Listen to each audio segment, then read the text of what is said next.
అనూహ్యమైనటువంటి విజయాన్ని మనం సాధించడం జరిగింది. పవన్ కళ్యాణ్ గారు మాట్లాడుతున్నటువంటి సందర్భంలో తెలియజేశారు. ఏ విధంగా ఢిల్లీలో మేము కూర్చున్నటువంటి సందర్భంలో ఆంధ్ర రాష్ట్రంలో జరిగినటువంటి ఎన్నిక జరిగిన తీరు మాత్రమే కాదు, 3 పార్టీల మధ్య ఏర్పడినటువంటి సమన్వయం ఒక రకంగా యావత్ భారతదేశానికి కూడా ఇది ఒక ఎగ్జాంపుల్ గా నిలవాలి అని చెప్పి ఢిల్లీలో మాట్లాడుకున్నటువంటి మాట. అటువంటి సందర్భంలో కేవలం ఇక్కడ ఉన్నటువంటి నాయకులకి మాత్రమే కాకుండా ఈ 3 పార్టీలకి సంబంధించినటువంటి ప్రతి కార్యకర్తకి పేరు పేరున నేను శిరస్సు వంచి నా నమస్కారాలు తెలియజేస్తున్నాను.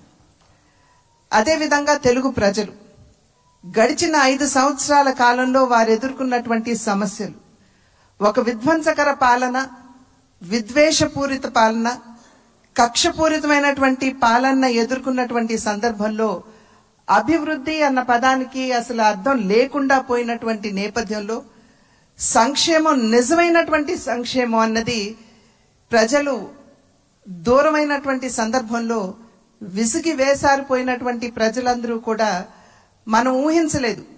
ఇంతటి ఘనమైన విజయం మనం సాధించగలమని చెప్పి మనం ఊహించలేదు. ఖచ్చితంగా అధికారంలోకి వస్తాము అనేటువంటి భావన ప్రతి ఒక్కరిలో ఉన్నప్పటికీ, ప్రతి నాయకుడికి వచ్చినటువంటి మెజారిటీని ఒక్కసారి మనం చూసినట్లయితే ప్రజలు ఒక కసితోటి ఎట్లాగైనా సరే ఈ యొక్క ప్రజా వ్యతిరేక పాలనకి అంతం పొందించాలి, జగన్మోహన్ రెడ్డి అనేటువంటి ఒక రాక్షసుడు ఎవరైతే పరిపాలిస్తున్నారో ఇంటికి పంపించాలి అనేటువంటి భావన ఏదైతే వారి మనసులో కరుడుగట్టి ఉన్నదో అది వారు బయటికి చెప్పకనే వారు ఓటు మాధ్యమంగా తెలిపినటువంటి నేపథ్యంలో వారందరికీ కూడా, తెలుగు ప్రజలందరికీ కూడా నా ధన్యవాదాలు నేను తెలియజేస్తున్నాను. ఒక పక్క అనూహ్యమైనటువంటి విజయం అని చెప్పి మనం అందరం చాలా సంతోషపడినప్పటికీ, రెండవ పక్కన మనం ఈ విజయం నుండి నేర్చుకోవాల్సినటువంటి పాఠాలు కూడా ఉన్నాయి అని చెప్పి గ్రహించవలసినటువంటి అవసరం ఉన్నది అని చెప్పి గట్టిగా విశ్వసిస్తున్నాను నేను. ఎందుకంటే ఎప్పుడైతే రాష్ట్ర అభివృద్ధిని మనం పట్టించుకోకుండా ప్రజల్ని నిజమైనటువంటి సంక్షేమానికి ఎప్పుడైతే మనం దూరం చేస్తామో, మాకు తెలుసు ఏ విధంగా నిర్ణయం చేయాలి అని చెప్పి ప్రజలు ఈ ఎన్నికల్లో ఓట్ల మాధ్యమంగా వారు మనకి ఒక హెచ్చరిక ఇచ్చారు అని చెప్పి నేనైతే భావిస్తున్నటువంటి నేపథ్యం. కనుక ఈ యొక్క అనూహ్యమైనటువంటి విజయాన్ని, ఈ పరిణామాన్ని మనం గెలిచాము, అధికారంలోకి వచ్చాము అనేటువంటి భావన కన్నా ప్రజాహిత పాలనని, సుపరిపాలనని ఏ విధంగా ప్రజలకు అందించాలి అనేటువంటి విషయం మీద ఖచ్చితంగా మనం అందరం కూడా దృష్టి కేంద్రీకరించవలసినటువంటి ఆవశ్యకత చాలా ఉంది. ఆ సందర్భంలో ఈ 3 పార్టీల యొక్క కలయిక, ఒక్కసారి 3 పార్టీల యొక్క ఆలోచన విధానాన్ని గనక మనం తరిచి చూసినట్లయితే, భారతీయ జనతా పార్టీ ఆది నుండి కూడా, ఎప్పుడైతే భారతీయ జనతా పార్టీ ఏర్పడిందో ఆనాటి నుండి కూడా సబ్కే సాత్ సబ్కా వికాస్ అనేటువంటి ఒక సంకల్పంతో ముందుకు వెళ్తున్నటువంటి వైనం మనందరికీ తెలుసు. అదేవిధంగా నందమూరి తారక రామారావు గారు తెలుగుదేశం పార్టీని స్థాపిస్తున్నటువంటి సందర్భంలో సమాజమే దేవాలయం, పేదవాడే దేవుడు అనేటువంటి ఒక విశ్వాసంతో ప్రజల మధ్యకు వచ్చినటువంటి నేపథ్యం.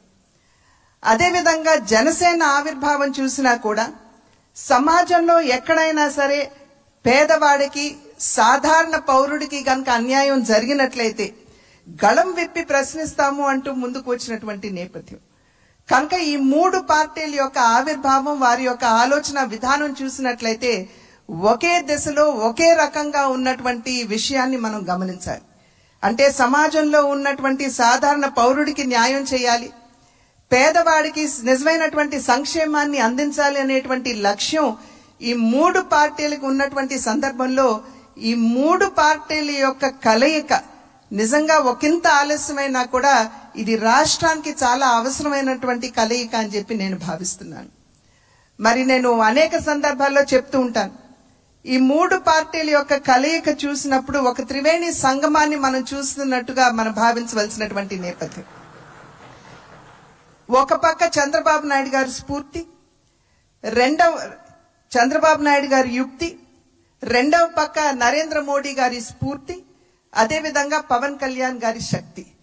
ఈ మూడింటి కలయికే ఇవాళ రాష్ట్ర ప్రజల ముందు ఈ యొక్క అలయన్స్ గా కూటమిగా ముందుకొచ్చినటువంటి విషయాన్ని మనం అందరం కూడా గమనించవలసినటువంటి అవసరం చాలా ఉంది.